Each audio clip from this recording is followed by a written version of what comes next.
Olá, pessoal, tudo bem com você aí?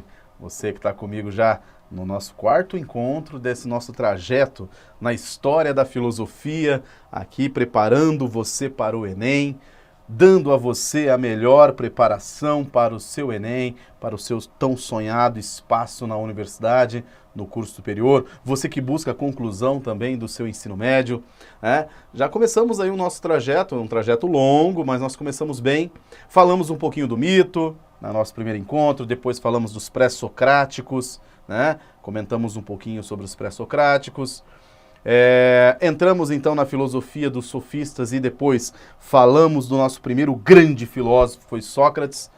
Aí tivemos o nosso terceiro encontro, né? 50 minutos falando sobre a filosofia platônica. Importantíssima filosofia platônica, né? Vocês puderam perceber, então, todo o pensamento desse filósofo, que vai fundamentar muitas teorias que virão ainda nos nossos próximos encontros. O nosso próximo autor, o autor da aula de hoje, não é menos importante que Platão, senão tem o mesmo grau de importância. O grande discípulo que o Platão teve, né? Talvez o maior de todos os discípulos que Platão teve, ou talvez o maior de todos os discípulos da história da filosofia. Nós estamos falando, então, deste filósofo aqui. Estamos falando de Aristóteles, né? Estamos falando de Aristóteles. Esse é o nosso grande filósofo. E a ele também, assim como para Platão, eu dediquei um tempo maior do nosso estudo. Aristóteles, diante dos nossos estudos aí das provas do Enem, é o autor que mais caiu nas provas do Enem. Se você fizer uma análise questão por questão, um gráfico, você vai perceber que Aristóteles está entre aí os 2 ou 3 filósofos que mais caíram no Enem. Por isso a importância de se estudar e dedicar um tempo maior à compreensão deste filósofo, ok? Eu vou com bastante calma, com bastante tranquilidade, para nós entendermos principalmente a teoria ética desse filósofo, que é o que mais tem caído no Enem, é sobre a ética aristotélica. Mas nós vamos permear todo o seu pensamento. A ele também eu dediquei aqui um encontro de aproximadamente 50 minutos, né? Podendo ter um pouquinho mais, um pouquinho menos, né? Vamos trabalhando aqui, vamos ver como vai fluir. E é importantíssimo que você o compreenda. Eu tenho quase certeza que uma questão, pelo menos uma questão da sua prova, será sobre esse filósofo, né? Será sobre o Aristóteles. Ele é fundamental, ele é importantíssimo, beleza? Então vamos lá, eu sei que 50 minutos é um tempo bastante longo, né? A gente tem uma média aí de aproximadamente 30, mas é preciso que nós façamos um trabalho bem feito, porque o nosso compromisso com você é com a aprovação. Não se esqueça, ao final desta aula, você vai lá curtir, você vai comentar, e eu aguardo então os bons feedbacks de vocês aí. Vamos lá, vamos fazer o nosso possível aqui para que fique melhor a nossa aula e a nossa compreensão sobre Aristóteles. Nós vamos falar nesse primeiro momento, então, sobre a lógica aristotélica. É um dos temas de Aristóteles também muito conhecidos, né? Para Aristóteles, a lógica não é ciência, é um instrumento, é o órgão para o correto pensar. Então, segundo Aristóteles, a lógica não é uma ciência. Não se produz uma ciência, um produto da lógica. A lógica é um instrumento que se utiliza para produzir saber, para produzir conhecimento. E Aristóteles dedicou a sua parte do seu pensamento a compreender a lógica, ok? O objeto da lógica, segundo ele, é o silogismo. O que vem a ser silogismo? Silogismo é um argumento constituído de proposições das quais se infere uma conclusão. Então preste atenção, eu não falei preposição, eu falei proposição, ou seja, uma frase, uma oração, ok? Então silogismo é um argumento constituído de proposições, ou seja, de frases, das quais se infere, ou seja, se retira uma conclusão. Então você tem proposições, ideias, frases. Destas frases você vai extrair uma conclusão, uma frase conclusiva. Segundo Aristóteles, isso é a lógica. Isso é o silogismo lógico. Assim, não se trata de conferir valor de verdade ou falsidade. Anote isso no seu caderninho. A lógica não tem o objetivo de conferir valor de verdade ou falsidade às proposições, às frases, às premissas. Pode aparecer como premissa também, viu? Nem mesmo a conclusão tem que ser verdadeira. Apesar da forma como foi constituído, não precisa se chegar a uma verdade na conclusão. O que o Aristóteles quis dizer para você, então? Que um raciocínio pode ser lógico, pode ter lógica, mas não necessariamente ele seja verdadeiro. Então o raciocínio pode ter lógica, mas não é obrigado a ser verdadeiro. Você está entendendo isso ou não? É fundamental que você compreenda. Pode ter lógica, mas não precisa ser verdadeiro. Edivan, então o raciocínio lógico ele pode estar apresentando uma falsidade? Pode apresentar uma falsidade, segundo Aristóteles, e nós vamos ver isso depois na sequência aí, com bastante tranquilidade. Em si mesmas, as proposições ou frases declarativas sobre a realidade, como juízo, devem seguir apenas 3 regras fundamentais. A primeira regra fundamental da lógica é o princípio da identidade. A é A, né? Todo A é A. O que ele quer dizer com isso? Que todo A não pode ser diferente de A. Isso aqui não pode. Então, o que pode é que todo A é A. Isso é identidade. Você identifica uma identidade aí nesse caso. Já vamos ao exemplo. Princípio da não contradição. É impossível A é A e não A ao mesmo tempo. Ou seja, é impossível essa concepção aqui, ó, de que A é igual a A, desculpe, vamos lá, A é igual a A e A é diferente de A. Isso aqui é impossível. Por quê? Porque ou A é igual a A ou A é diferente de A. Não tem como ser os dois ao mesmo tempo. Esse é o princípio da não contradição. E o terceiro, o princípio do terceiro excluído, né? Princípio do terceiro excluído. A é X ou não X. Não há uma terceira possibilidade. Então, o que ele está dizendo para você? Ele está dizendo que A é igual a X ou A é diferente de X, não podendo existir uma terceira possibilidade nesse caso. Ou é isso, pronto, e acabou. Essa é a teoria do terceiro excluído. Edivan, esse negócio cai assim no Enem ou não? Não. Já perguntou-se o que era silogismo, já trouxe até um silogismo para você fazer uma análise e dizer se o silogismo lógico é verdadeiro ou não, isso sim. Mas princípios de não contradição, eles até podem trazer, né? Quais os princípios que constituem um pensamento lógico, o de identidade, da não contradição e do terceiro excluído. Isso pode, por isso que eu trago esse primeiro momento para vocês entenderem um pouquinho. Por isso que eu trago já de imediato a lógica aristotélica, porque ela é a base sobre a qual ele vai colocar todo o seu pensamento. O seu pensamento tem uma base, uma estrutura lógica. O grande instrumento é a lógica, né? Beleza? Mas eu acho que é melhor a gente ir para o exemplo que fica muito mais interessante. Vamos ao exemplo de lógica para você entender de silogismo. Então, o silogismo que eu vou trazer para você, vou escrever aqui silogismo, é o seguinte. Todo homem é mortal. Ok? Todo homem é mortal. Então aqui nós temos um primeiro raciocínio. Aquilo que nós podemos chamar de proposição, premissa. Ok? E aí nós temos uma segunda, baseada também nessa primeira aqui, que é Sócrates é homem. Então aqui eu tenho duas premissas. Opa, voltando aqui, isso. Eu tenho duas premissas. Todo homem é mortal e Sócrates é homem. Olha que legal. Olha como você automaticamente conclui. Você percebe como a lógica, segundo Aristóteles, ela é algo automático na nossa razão. Então, automaticamente, seu raciocínio vai concluir para mim. Se todo homem é mortal e Sócrates é homem, logo, o que eu concluo? Obviamente, Sócrates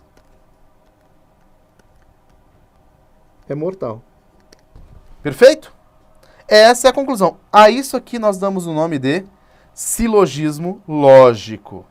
Edvan, eu percebi que esse silogismo possui uma verdade. Você pode constituir um silogismo que não seja verdadeiro? Posso.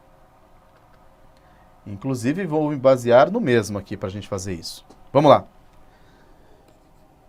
Todo homem é mortal. Maria não é homem. Logo, qual a conclusão? Uau! Maria não é mortal. Edivan, esse silogismo aqui, ele é falso. Mas ele tem lógica. Você percebe isso ou não? O segundo silogismo tem lógica, mas ele é falso. Mas como assim? Por que ele é falso? Olha onde está aqui a falácia, o sofisma do raciocínio.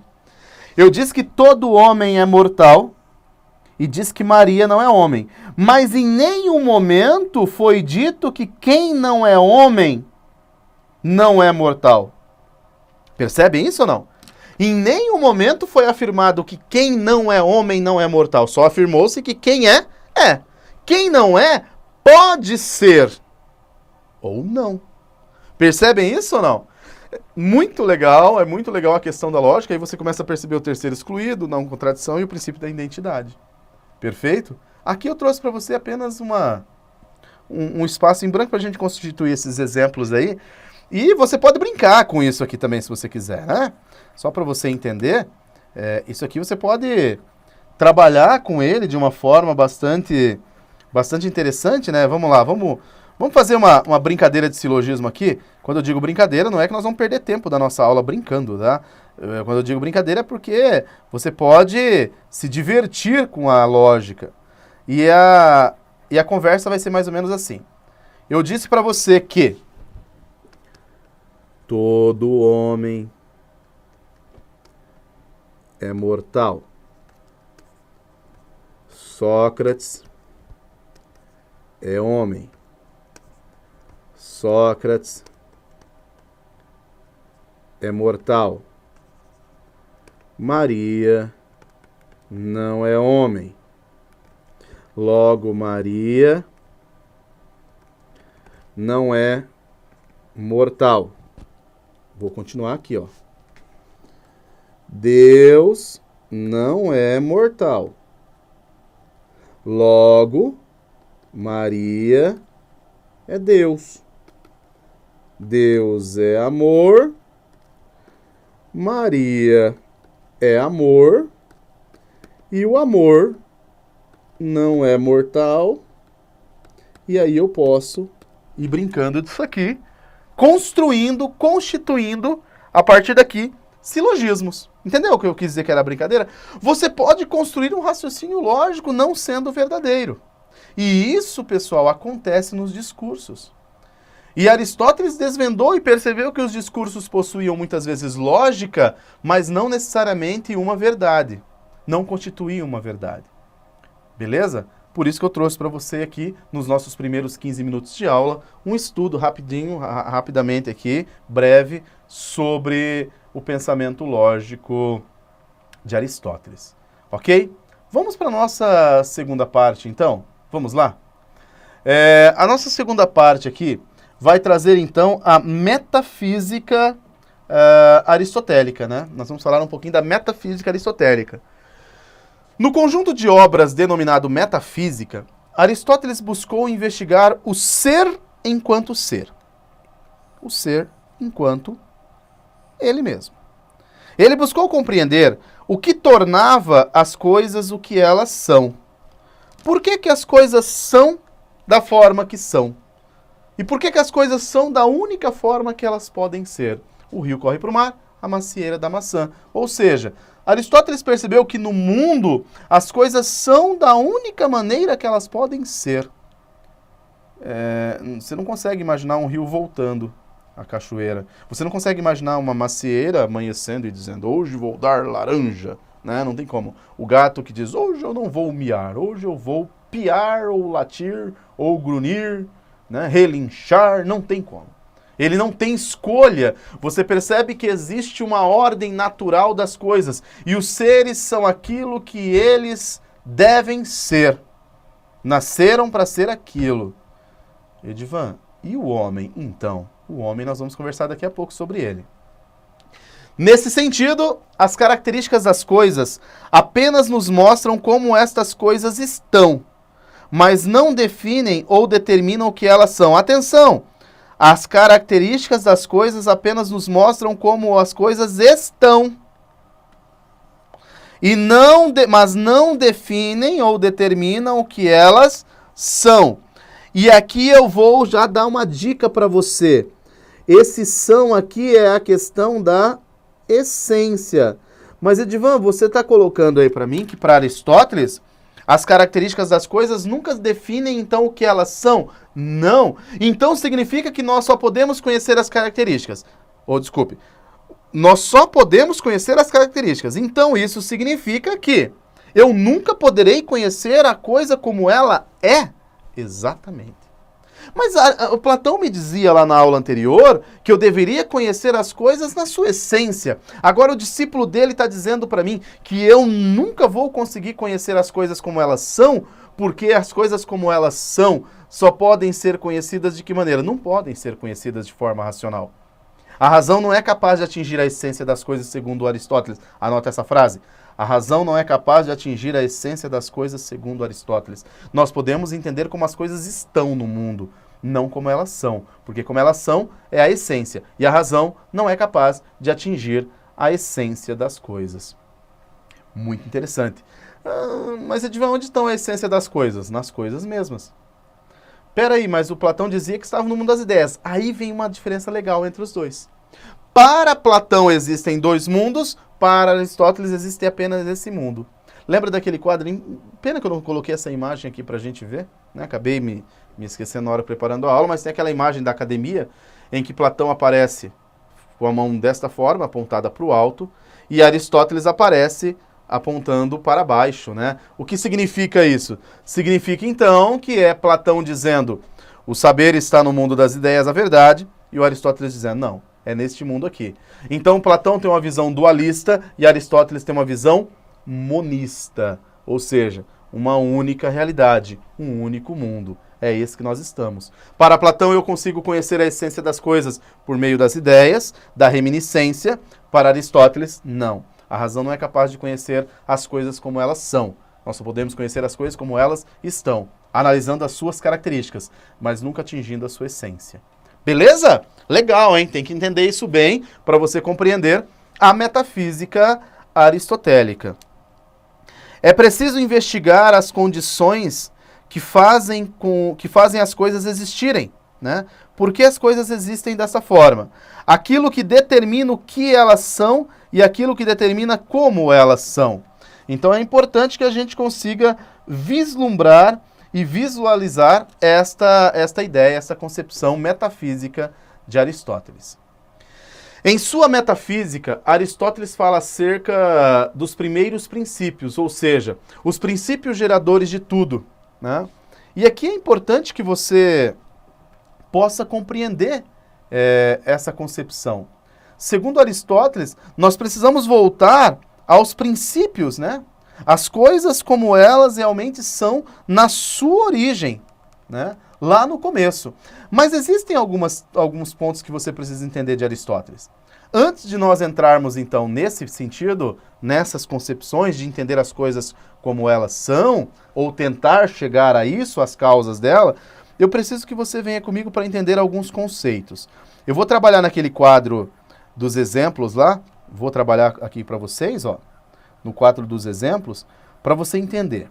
Existem alguns conceitos que são necessários a partir daqui para a gente continuar. E os conceitos são os que eu vou colocar aqui agora. essência e acidente, ato e potência. É essencial que você compreenda esses 4 conceitos aqui para que a gente possa continuar falando sobre o pensamento de Aristóteles. Até porque Aristóteles é o fundador da física, né? Um dos primeiros a pensar a física. Depois você vai estudar aí com o Tiaguinho, com os colegas aí sobre a física. E o Aristóteles é o primeiro a pensar a física, então. A física aristotélica durou mais de 1000 anos, só para você entender. E tudo baseado nessas ideias que nós vamos conversar aqui agora. Essência, você vai, inclusive, fazer a anotação, tá? Essência. Essência é aquilo que define a coisa, certo? Aquilo que faz a coisa ela mesma. Aquilo que torna uma coisa ela mesma e não outra. O que torna essa caneta única e não tem nada neste mundo que é ela mesma, ou seja, é a essência. Se eu retirar a essência dela, ela deixa de ser, né? Peguemos aqui, por exemplo, a mesa. Existe aqui uma mesa. Essa mesa ela tem a cor branca. Essa mesa ela tem alguns riscos, ela tem uns cartazes pregados aqui no canto com as informações. Tem objetos sobre elas. Então vamos lá. Se eu retirar todos os objetos, se eu retirar a cor, se eu retirar o cartaz, essa mesa continua sendo mesa? Você vai dizer, continua. Então significa que eu não mexi na essência. Eu mexi no quê? Apenas nos seus acidentes. Aquilo que, se for retirado, a coisa continua sendo, né? Então, acidente é aquilo que, se eu retirar, continua sendo. Se eu retirar a cor preta desta caneta, ela continua sendo caneta. Tem uma fita que está envolvendo ela aqui. Se eu retirar a fita, ela continua sendo caneta, né? Se eu mudar a cor, ela continua sendo caneta. Se eu tirar, de repente, desrosquear, desmontar ela continua sendo caneta. Desmontada, mas continua. A mesa continua sendo mesa se eu retirar as coisas sobre ela, mudar a cor, enfim. Então, o que é a essência? No caso da mesa, é a madeira. Esta madeira que está nessa mesa não está em nenhum outro lugar. Você vai dizer, Edvan, que madeira que é? Compensada. Existem várias coisas de compensado, mas perceba que este aqui só está nesta. Esta madeira não está em outro lugar que não seja nesta mesa. Consegue entender? A cor branca pode ter em várias mesas, então é um acidente. Essência, aquilo que torna uma coisa ela mesma e não outra. Essência, aquilo que, se eu retirar do ser, ele deixa de ser. Acidente, aquilo que, se eu retirar do ser, ele continua sendo, ou seja, é acidental estar ali ou não. Beleza? Esses 2 conceitos são fundamentais. Próximo conceito aqui, ato e potência. Ato, a coisa no seu estado atual. Agora. Ato é agora. A coisa no seu estado atual. O que ela é agora. E nós vamos decifrar um dos mistérios aí da humanidade daqui a pouco, viu? Potência. As possibilidades, todas as possibilidades de uma coisa. Certo? As possibilidades de uma coisa. Ato. Efetivação de uma potência. Como assim, Edvan? Vamos ao exemplo. Eu pego um ovo. O que é o ovo? Se eu estou falando do ovo, agora ele é ato, ovo. Quais são as possibilidades de um ovo? Cozido, gerar um pintinho, ser frito, ser quebrado na cabeça de alguém, ele apodrecer, enfim. As várias possibilidades de um ovo são as potências. Dentre todas essas possibilidades, vamos supor que no instante seguinte, o ovo é frito. todas aquelas possibilidades que existiam junto com ele ser frito desaparecem. Porque agora o ato é ovo frito. E que tem diversas possibilidades. Virar comida, ser exemplo para cozinheiros, enfim, várias possibilidades. Perceba que agora o que era antes potência virou ato nesse exato instante, gerando novas potências. Dessas novas potências, uma só vai se tornar ato e vai gerar novas potências. E assim nós vivemos num ciclo. Ato e potência, potência, ato, entendeu? É cíclico. E aí vem uma pergunta legal. Quem veio primeiro? O ovo ou a galinha? Analisando aristotelicamente falando, essa pergunta é complexa. Por quê? Porque é preciso uma galinha para pôr um ovo e é necessário um ovo para que tenhamos uma galinha. É uma aporia. Aporia, anota essa expressão. Aporia. A-P-O-R-I-A. Aporia. Aporia na filosofia é beco sem saída. E aqui eu vou voltar aqui a tela para te mostrar. Nós estamos num beco sem saída. Nós temos ato, temos potência e temos um ciclo. Certo? Olha o que o Aristóteles vai fazer para decifrar esse problema. Eu vou usar esse pedacinho aqui, ó, para mostrar para você. Ele diz o seguinte: a potência um dia foi ato, que um dia foi potência, e assim por diante. Então nós teremos que pegar um ovo, voltar para a galinha, que volta para ovo, e assim vamos voltando. Aristóteles vai resolver o problema criando a concepção do ato primeiro. Segundo Aristóteles, se nós fizermos uma regressão, nós vamos chegar num ato primeiro. Preste atenção nesse raciocínio que ele é complexo. O ato primeiro é um ato perfeito, criador de si mesmo. Então é um ato que autocriou, ou seja, ele criou a ele mesmo. Criando a ele mesmo, ele vai gerar todos os outros atos do mundo. Pera, Edvan. Se ele é ato, ele não tinha que gerar potência? Então, mas ele é ato perfeito. Sendo ato perfeito, ele nunca poderia gerar potência que não viraria ato. Para ele ser perfeito, tudo que ele gera tem que ser ato.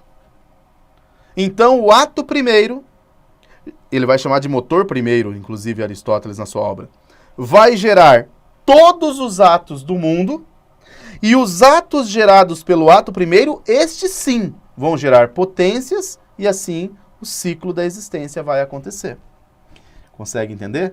Ato e potência, ato e potência, ato e potência, potência, ato e assim por diante. Bom, e aí, Divan, e o ovo e a galinha? Pois é. Se nós gerássemos um ato ovo, para ele virar uma galinha, seria necessário que ele fosse chocado. Ou seja, precisa de um calor de uma galinha para chocar um ovo. Por isso veio a galinha primeiro. Ela pôs o ovo, chocou para gerar uma nova galinha. Então, nesse caso, veio primeiro a galinha que o ovo. É a concepção. Na biologia, por exemplo, o Geraldo e Cornélio vão poder dizer para você que quem veio primeiro foi o ovo pela evolução das espécies, anfíbios, répteis, e aí abriu aves, enfim. Mas peixes já veio antes, então não vou nem entrar nesses detalhes. Mas dentro dessa concepção filosófica aristotélica de ato e potência, veio primeiro a galinha. O que também não vem ao caso, não vai cair no Enem, é só para você entender a ideia de ato e potência. Entendido esses 4 conceitos aqui, nós podemos voltar aqui à nossa tela onde nós estávamos para você entender. É preciso investigar as condições que fazem as coisas existirem, aquilo que determina o que elas são e aquilo que determina como elas são. Em sua metafísica, Aristóteles fala acerca dos primeiros princípios. Diz respeito aos princípios lógicos, como vimos. Perceba que tem que ter uma lógica nesse raciocínio de ato e potência, por exemplo. E segundo ele, é necessário que nós compreendamos as causas fundamentais para que as coisas sejam como elas são. E ele vai apresentar aqui as 4 causas. E eu quero te explicar essas 4 causas porque, segundo Aristóteles, todas as coisas nesse mundo são seguindo essa regrinha das 4 causas. Venha comigo para você entender. A primeira causa é a causa material. É a matéria da qual é feita a essência das coisas. Vamos explicando e te dando um exemplo então aqui. Causa material. É a matéria da qual é feita a essência das coisas. Eu vou pegar o barro. Peguei lá um monte de barro. Causa formal. diz respeito à forma da essência. Eu quero construir um vaso. Eu quero que esse barro ganhe forma de vaso. Causa eficiente é aquela que explica como a matéria recebeu determinada forma. Como que o barro vira vaso? Ué, por meio de mim. Eu sou a causa eficiente. Eu tenho a eficiência. Então é o sujeito que manipula o barro, nesse caso, né? Causa final é aquela que determina a finalidade das coisas existirem e serem como são. Então eu, sujeito, peguei o barro, manipulei, criei um vaso para quê? Para pôr flores, né? Para pôr flores. Olha aqui, ó, fabricação de um vaso. Entendeu? Causa material. O barro, peguei o barro, eu sou a causa eficiente, peguei o barro, comecei a mexer, fiz um vaso, para quê? Para pôr flor. Pronto, tudo no mundo funciona dessa forma, segundo Aristóteles, são as causas. Bom, disto, Aristóteles investiga sobre o que as coisas são. Nesse ponto, visa superar a ideia dos seus antecessores, principalmente a ideia de Platão, que afirmava que a essência das coisas está no mundo inteligível. Para Aristóteles, a essência das coisas está nas próprias coisas, e não separada no mundo de formas ideais e perfeitas.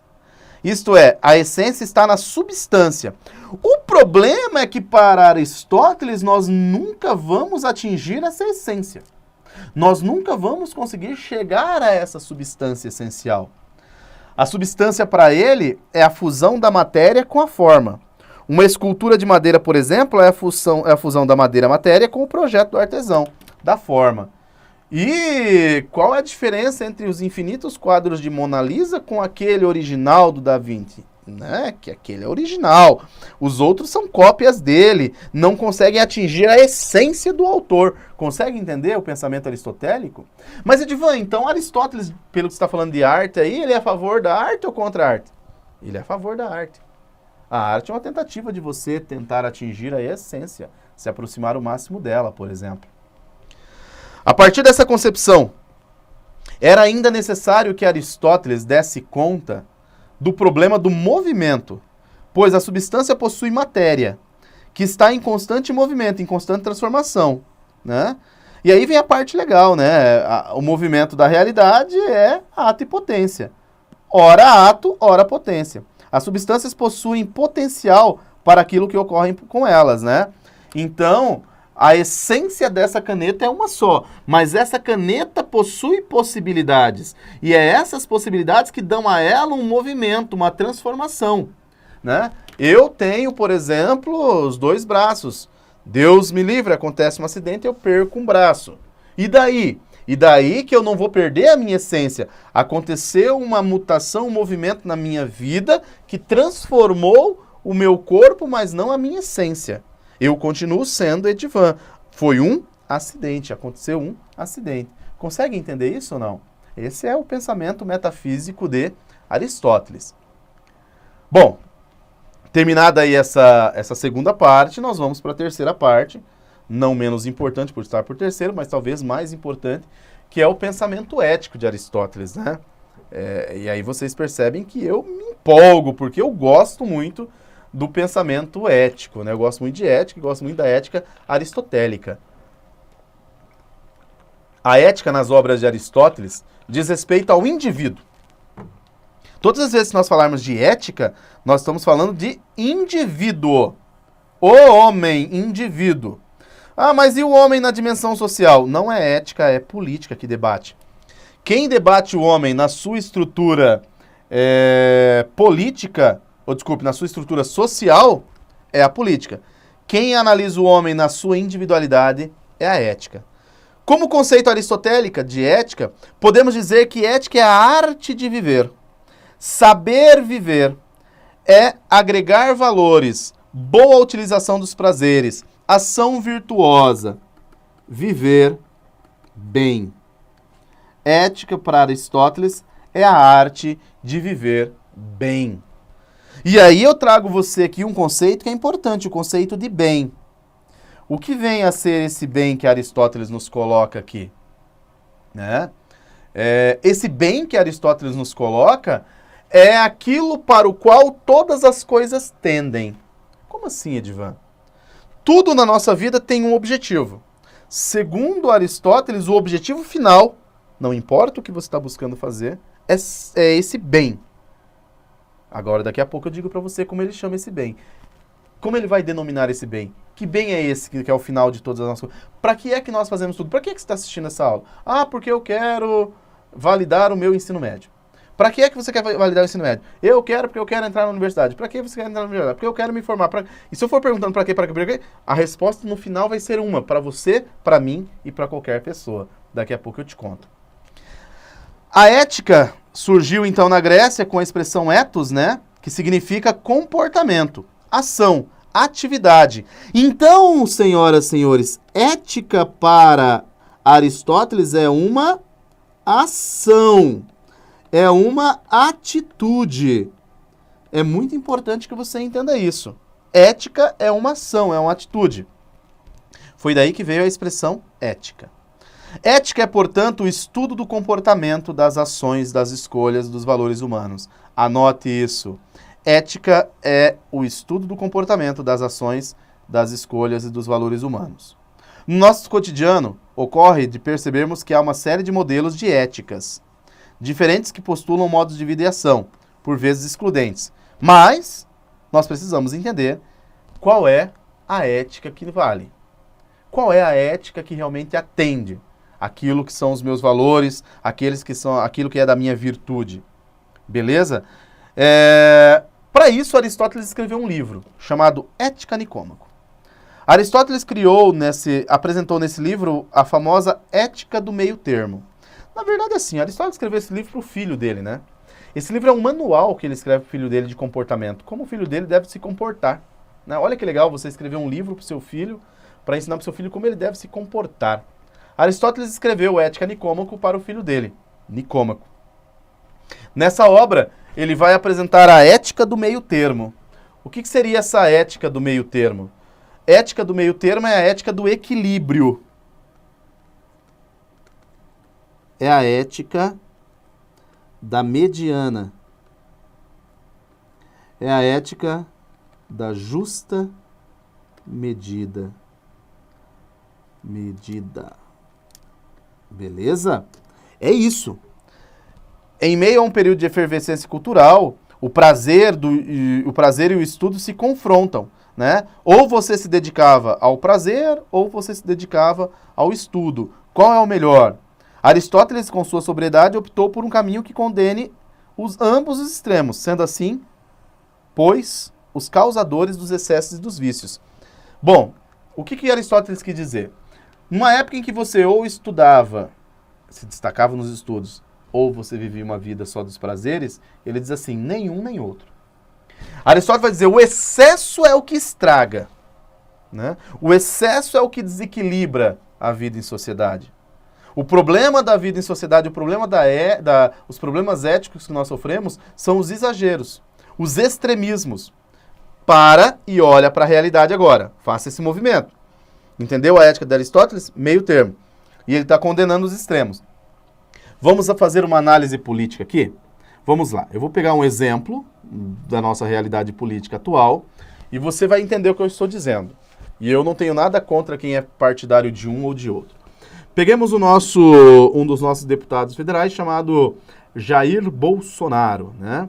Jair Bolsonaro, todo mundo conhece um pouco das suas teorias, e ele é uma pessoa que traz algumas opiniões extremas.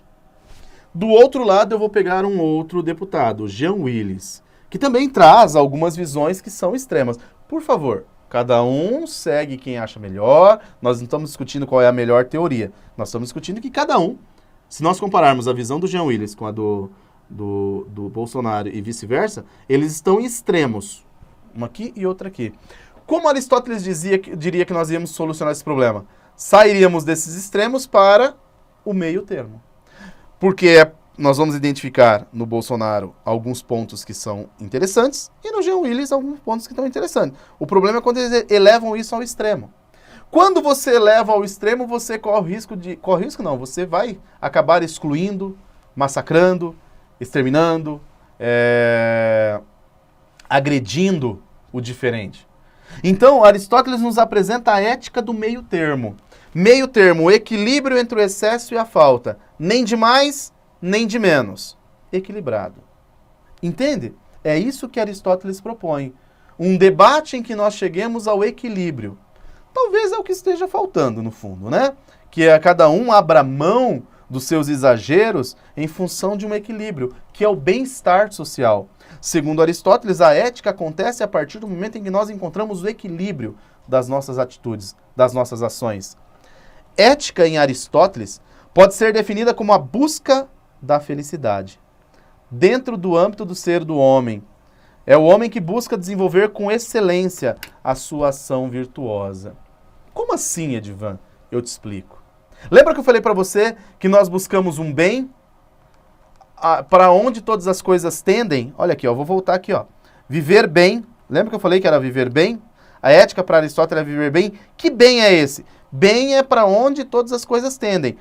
Independente, todo mundo aqui busca ser o quê? Feliz. Então esse bem é a própria felicidade. Não é diferente da felicidade.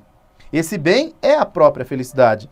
E o homem busca a sua felicidade desenvolvendo de maneira virtuosa a sua excelência. Como assim? Para Aristóteles, no mundo as coisas são da única forma que devem ser. O rio corre para o mar, a macieira da maçã. E o homem? Então, o homem não tem como saber para que ele veio nesse mundo. Como que Aristóteles diz então que nós vamos ser felizes? Nós só vamos ser felizes quando nós desenvolvermos aquilo que é a nossa função natural no mundo. Mas, Edivan, como que eu faço para descobrir? Eu vou brincar com vocês aqui agora. Use a filosofia daquela peixinha do Procurando Nemo, da Dory, né? Continue a nadar.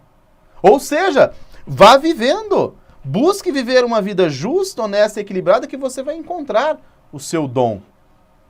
Eu precisei fazer muitas coisas para que eu pudesse olhar hoje para o mundo e falar: eu sou feliz desenvolvendo a função que eu acredito que é para isso que eu vim ao mundo, para dar aula de filosofia.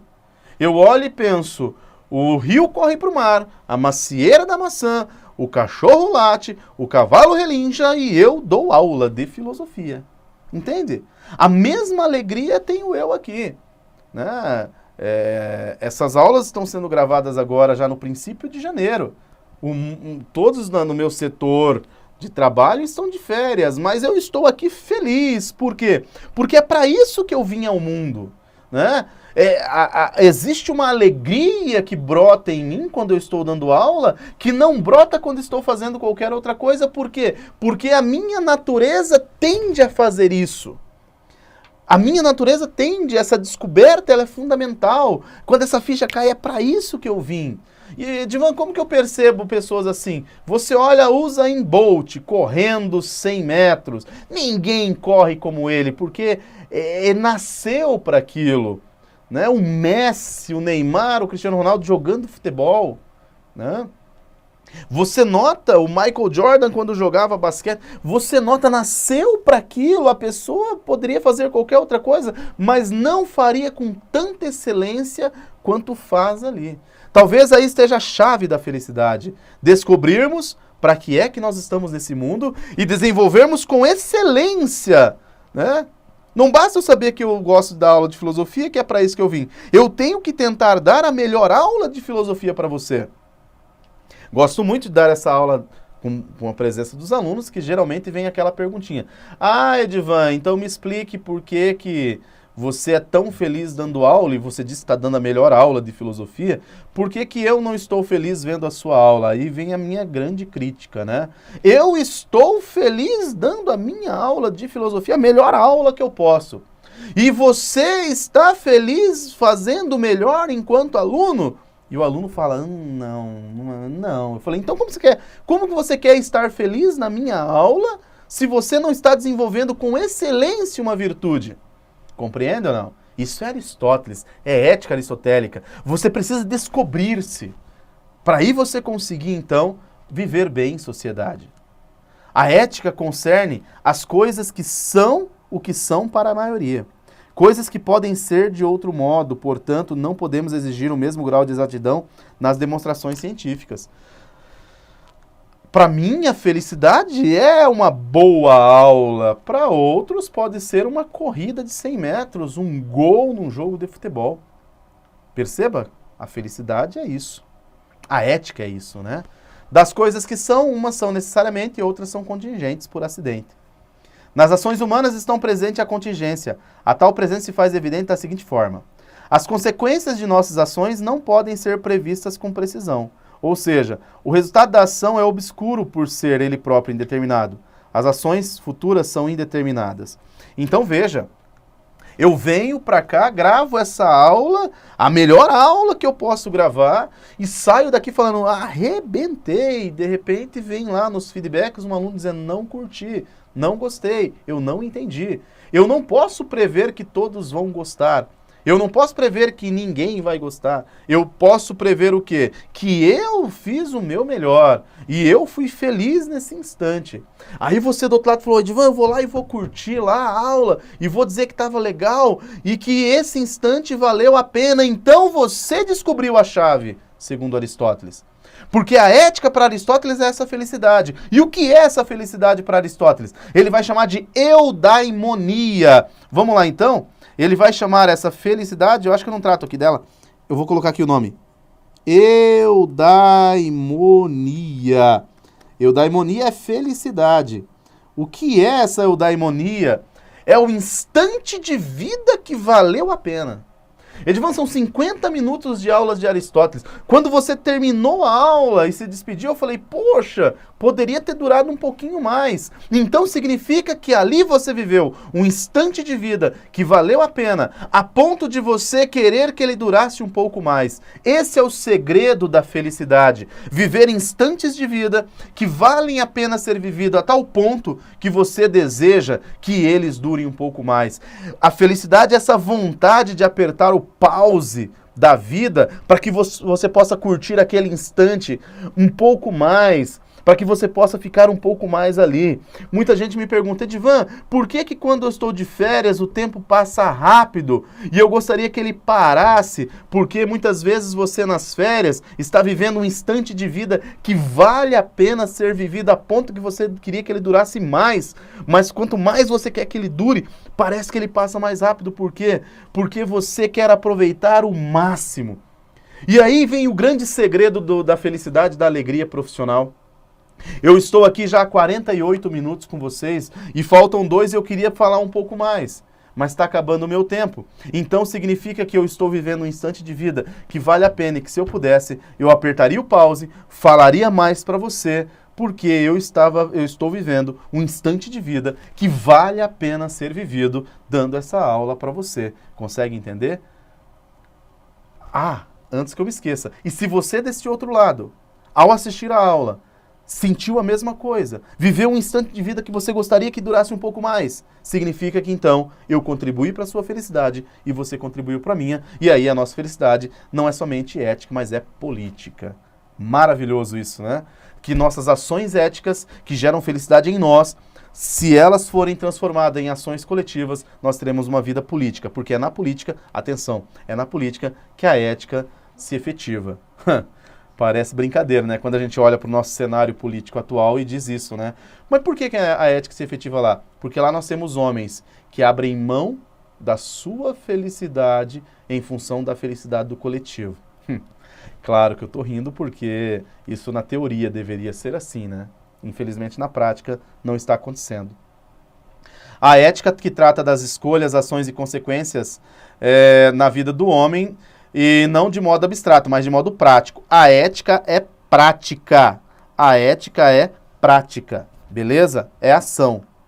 E enfim, será a vida contemplativa que o filósofo conceberá como fim o mais alto e mais nobre fim.